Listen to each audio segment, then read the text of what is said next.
It's Dave Johan for The Boxing Voice. Pleased to be joined by Adam Morallee. How are you, Adam?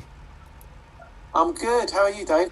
I'm good, mate. I'm good. Interesting few months. I'm not going to talk COVID related because companies have been changing their plans, shall we just say, to accommodate what's been going on. But how have you personally been keeping at SJAM? What kind of things have you been doing behind the scenes? Now, look, I mean, we work with pretty much all the promoters. So we work with the Warrens, we work with the Hearns, we work with Top Rank, we work with MTK, and we've been keeping in touch with all of them really because as all the boxers want to stay active. All boxers want to stay active all the time anyway. So for myself and Sam, we're constantly talking to the boxers, and all of them, to a man, all want to box all the time. So in normal times, it's challenging, but in these times, it's even worse because it's hard to offer dates. And that's why, you know, what happened on Tuesday with Guido, with him coming back, was great. But really, there are shows coming back behind closed doors, those main three promoters, MTK, Queensbury and Matchroom. And we want to get our boxers on as many of those shows as possible. I mean, the relationship that you and Sam both have with your fighters, it's almost like you're friends, aren't you? With Joe, Joyce, Absolutely, Guido. yeah. I mean, and was it gutting for you not to be there on Tuesday night? It was such a, on an event where really gutting. Yeah. I mean, Sam or I always go to every bout, and especially with Guido, we signed Guido, meeting his parents, meeting the whole family. We went to Italy several times, so we know him really well. We know his family really well. Luca Coppola, who's Guido's brother-in-law, also co-manages him with us. So we're all really tight. And yeah, it was absolutely gutting and a very, very strange, surreal experience to watch the fight without being there. I really missed it. We're really close to them because we spent a lot of time with them.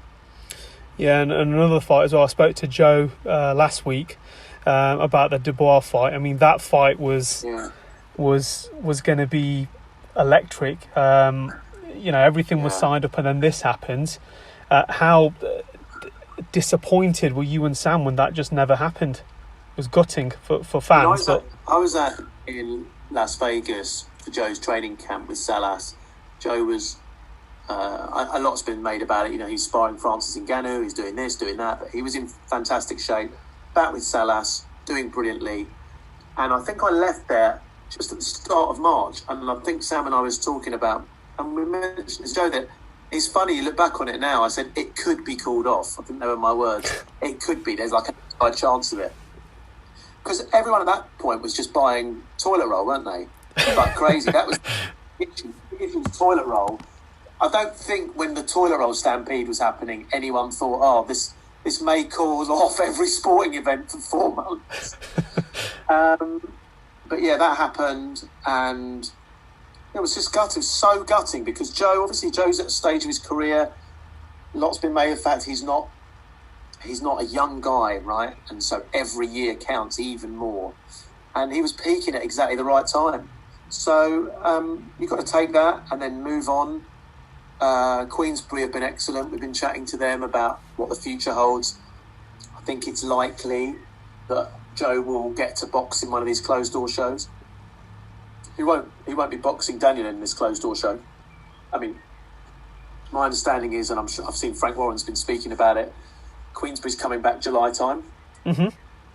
We'll see how it goes. I don't think they're coming back with big names like Joe. I think they're taking on a slightly different level of fighters, still excellent fighters, but just a slightly different level. And then I think they'll see how they go, and then hopefully we'll get Joe out, September time in a closed door show. And then we still want the Daniel fight. Daniel still wants it. But I think everybody realises it should happen before a big crowd in London. It needs to, doesn't it? I mean, a fight of that magnitude, you need crowds there. I couldn't imagine a fight of that magnitude being behind closed doors where you got no one to, no one cheering your name, no ring walk that's going to last or anything like that. And it could be a career-defining fight for the winner. I mean there will be a ring walk, Dave. I don't know if you saw Guido's ring walk. It was like 20 steps. It's at the MGM Grand in like a conference room. Yeah. It was 20 steps and then into the ring. So still be ring walks, but you're right. The atmosphere, everything about it. But most importantly, from an economic perspective, the gate, it was sold out. That was a sold out fight. Yeah, I know some people actually bought tickets as well, and they're asking me when's the fight going to be, and I said we don't know at the moment. It's just a case of just watching and seeing, isn't it?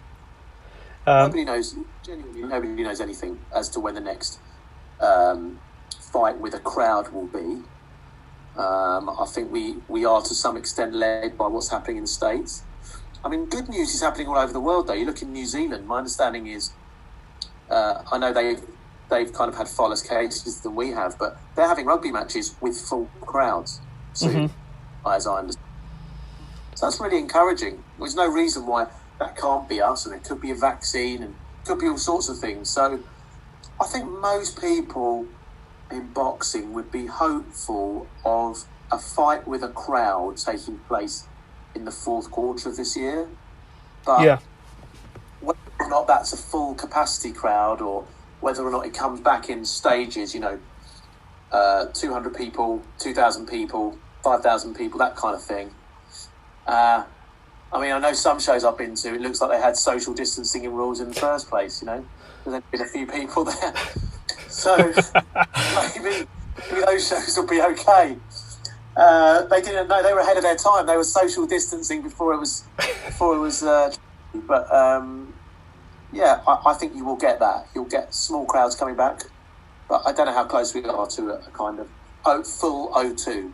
What do you think of Eddie Hearn's fight camp? That looks pretty decent, doesn't it? British soil. It's fantastic. Listen, any promoter, whether it's Eddie, Frank Warren or MTK, that's trying to do something in these times deserves massive credit for trying to get their fighters on, make things happen against significant odds. I know what Guido had to go through, and I know what Top Rank are doing in order to get these shows on, and it's not cheap. It's constant testing. Fighters and their entourage. Well, I say entourage. It was just Guido's trainer and one other. So, very, very small camps, constant testing. That's what happened on Tuesday. So they booked into the hotel on the Sunday, tested, and then they had to stay in their rooms. They were allowed out to other parts of the hotel in order to have like a photo shoot. Yeah. Not allowed in the lobby, not allowed in common areas. And I think the same thing's happening with the Premier League. It is hugely expensive and takes a huge amount of planning. Yeah. So I think Matchroom's fight camp looks tremendous. I think it's great they're doing it, in the Matchroom headquarters, but I have no idea. I've been not involved in it at all. I have zero idea other than what anyone else sees. But I imagine the logistics are really intense. I mean, speaking of Matchroom as well, you've recently signed, you and Sam have John Hedges over to a joint. Is that a joint venture between you and Eddie Hearn and Matchroom, or is it you guys are managing him and Eddie's promoting? We manage him, and Eddie's a promoter. John had a few promoters interested in him. He had his heart set on Matchroom from the start. He's from Essex. He likes them. They're a tremendous promoter, and we're happy we could do a deal with Eddie for him to promote John. John, one of the interesting things is for young boxers now that are good ticket sellers, it'd be interesting to see how the promoters treat them in terms of these closed door shows where they can't sell tickets, because a lot of them come on because they're just incredible at selling tickets. John Hedges has a massive following already from where he is. He's a traveller, and he's got a big following in Essex. And so promoters love that. Promoters love people that can sell tickets. But I think it's going to be very interesting to see what level of fights, who gets put on the card. Yeah. Because it's going to be about not who sells the most tickets, but what's the best for TV. Yeah, yeah. And how quickly those fights can be put on. So fighters who've got expressive styles, who are exciting to watch, they'll be at a premium now.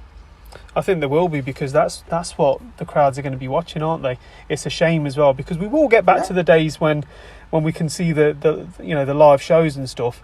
You won't remember this, but I actually spoke to you on Joyce's debut against Ian Lewison, and You know. Oh no, I remember everything. Yeah. I remember everything. I remember that. So that was Lewison, yeah. Yeah. So we spoke then, and it was a strange event because it was in the Indigo nightclub. Yeah, right.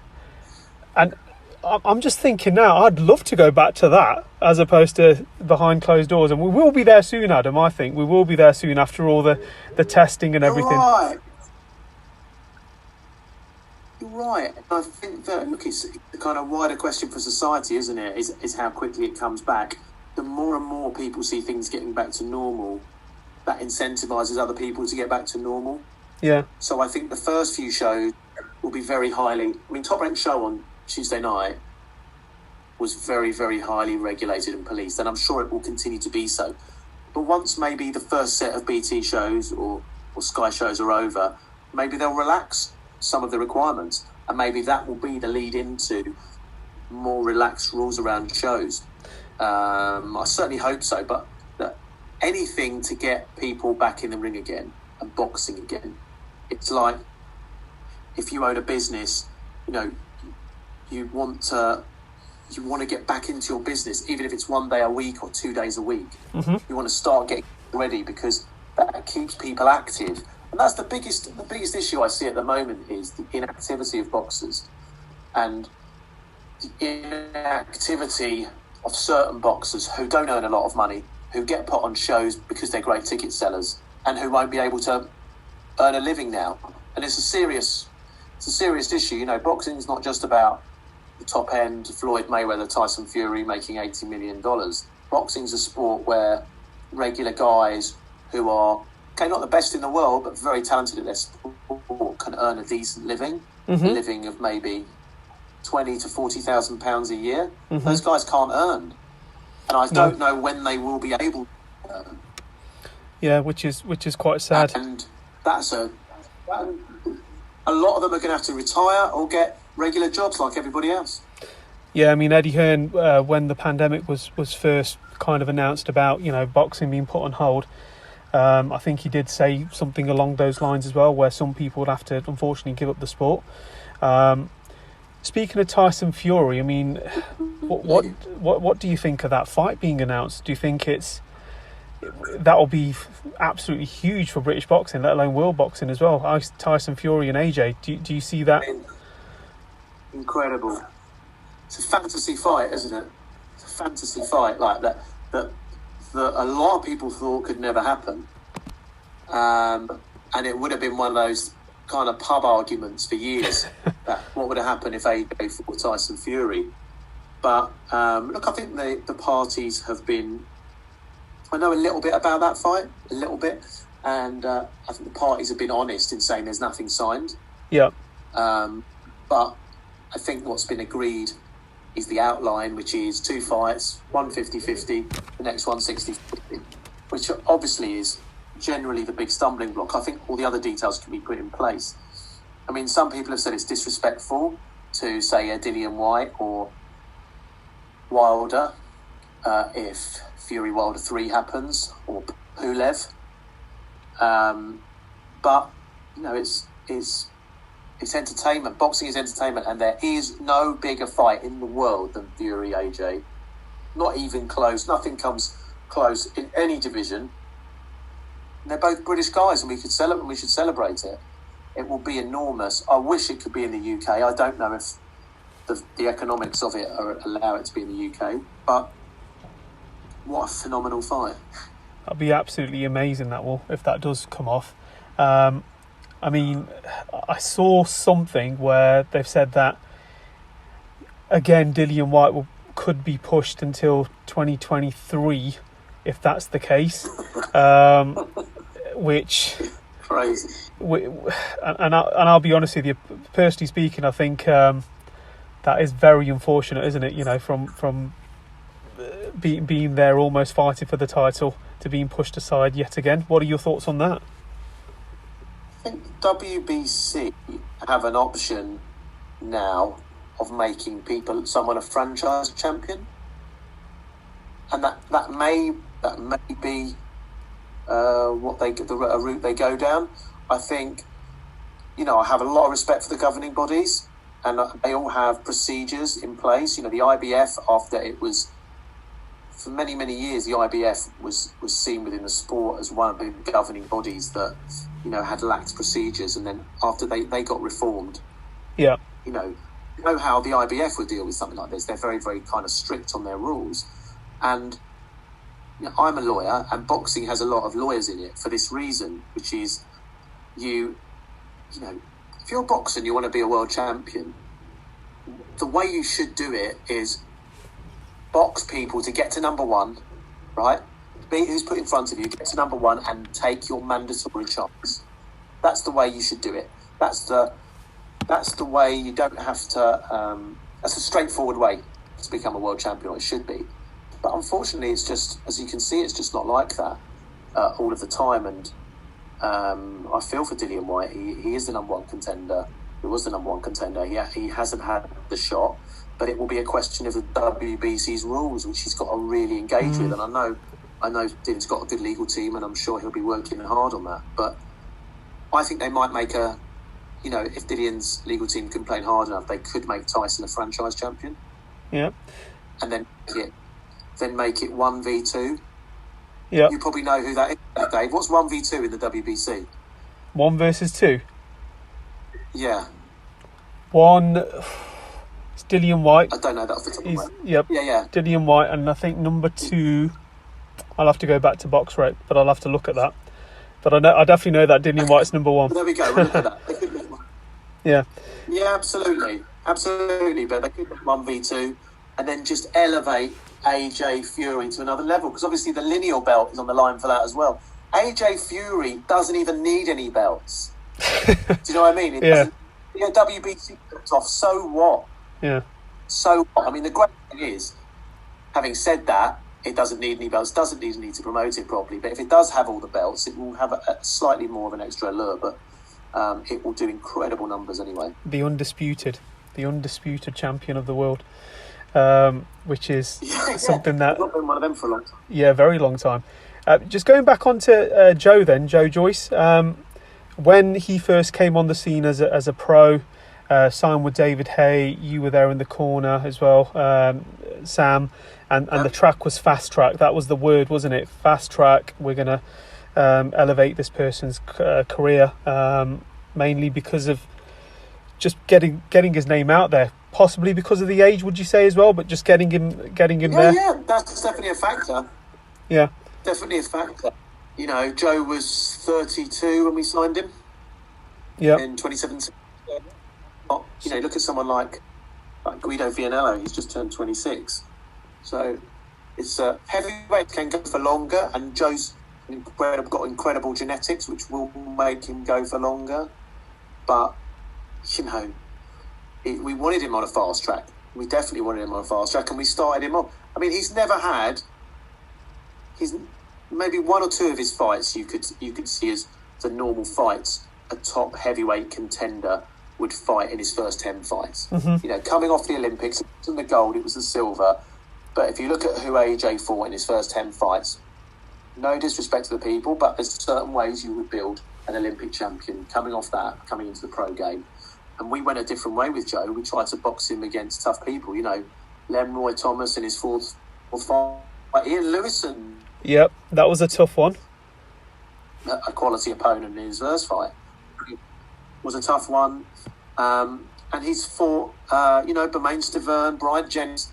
He's been knocking out people with no pedigree. Yep.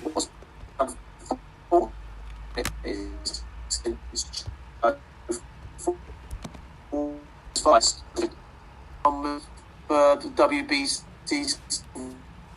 I think the sad thing with Joe is that since July, for Sam and myself, working with Frank and George Warren, we've had a real solid plan with Joe, and that was to move him on from that Jennings fight, which was a good fight for him, a tough fight for him. Yep. Jennings is in my mind a real gatekeeper, and to move him on to the European title, and then up to fringe world level, and then world level. So we had, we became number 1. We became the mandatory for the EBU title. We got the Huck fight, went to purse bids, got it put in, cancelled. Hook was injured, we wasn't go he, with Adam? Hook was injured, wasn't he, with that one? Allegedly. Yeah. Allegedly injured.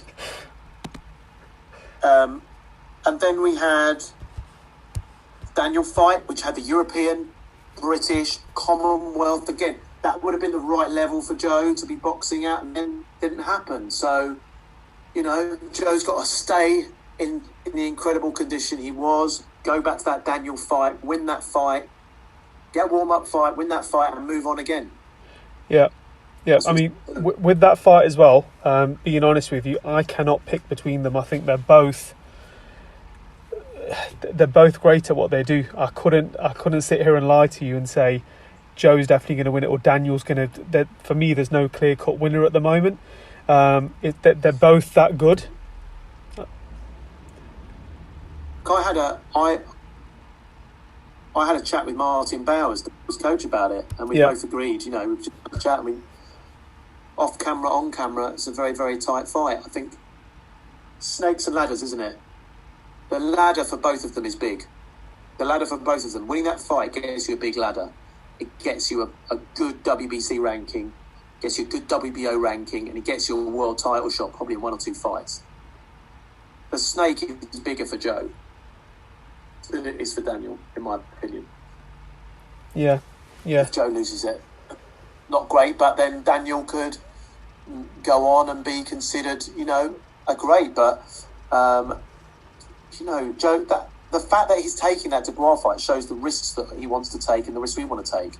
You know, that is a tough, risky fight. There's no way of dressing it up.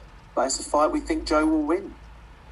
Yeah, I mean, genuinely. Yeah, 100%. It is a very risky 100%. Fight. I think it's a big risk for both of them. To be fair, I know maybe because of age, it's slightly riskier for Joe, but it's very risky for both of them. Depending on, it's more risky for Joe.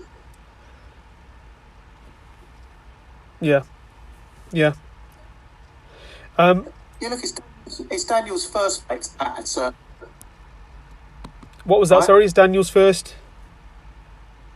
It's Daniel's first fight at a certain level, isn't it? Yeah. It's his first fight at a certain level. He's stepped up. People don't know how he's going to react to that level. He's going to fight someone who punches back really hard and who's impossible to dislodge. Yeah. And it's going to be an absolute cracking fight. And what else have you guys got up your sleeves as well? Because you've signed up John Hedges whilst on lockdown. You've sent, the fight with on the Top Rank card on Tuesday. What else have you guys got up your sleeve? We've got lots of other. We've got Lorraine Richards, British super middleweight champion, who is now under the guidance of Ismail Salas. Ismail Salas thinks he's a terrific fighter, and Lerone has really come on under him, and I would, I can't wait for Lerone to get out. I think he's an absolute one of.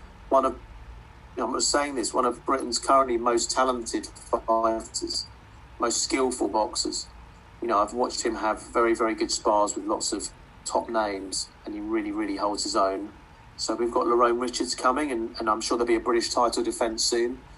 And we've got, amongst others, Florian Marku. Yes, Florian, the Albanian. He brings loads of people to his crowds, doesn't he? To his fights. Loads of people, loads of fans. Incredibly exciting boxer. He's been boxing with a broken right hand.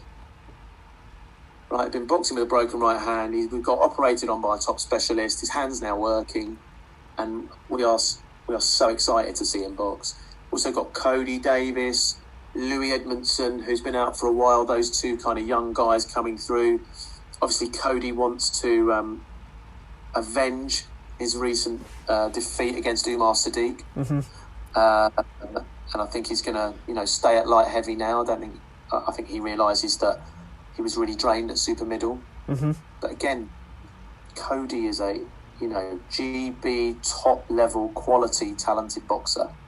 So very excited about him as well. Look, really excited about loads of the stable. It's just a question of how you get these guys out now. Yeah. Get them out in lock. get them out in lockdown so that when the lockdown ends, they're fresh and they're ready to go and they're ahead. So that's the hard work. It's hard work anyway, getting people on shows, but it's even harder for every single manager out there at the moment. Have you been keeping an eye on the Olympic team as well in terms of any talent out there that you might? Yeah, we have. Yeah. We have. I wouldn't want to say too much, but there are some absolute superstars in that GB team. Absolute superstars. One in particular that we would really love to sign. Really, really love to sign. You can just nod if it's Fraser Clark. I'm not going to say anything. I'm not saying anything. No, it's cheeky for me to ask. But just very finally then Adam, what parting message have you got for the fans?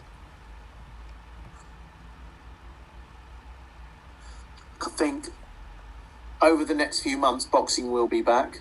The fights won't be of the top level that people are, the headliners are used to seeing, but I think they'll be very competitive and very exciting.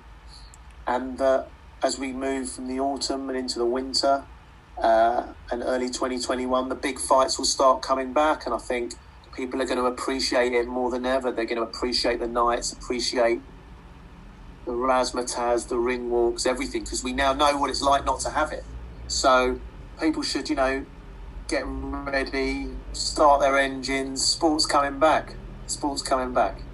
Good stuff. Thank you, Adam, and all the best from the Boxing Voice. Remember to hit the like, subscribe, and share. As always, if you want to support us to the next level, head over to the patreon.com/ThaBoxingVoice. We have tons of exclusive from Border Wars, Entitled, betting shows, the list goes on and on and on. But in addition to that, if you guys have questions for fighters, trainers, and promoters, this is where you can submit them. We will run out, get these questions answered, and put it back on the show just for you guys. Appreciate it. Peace.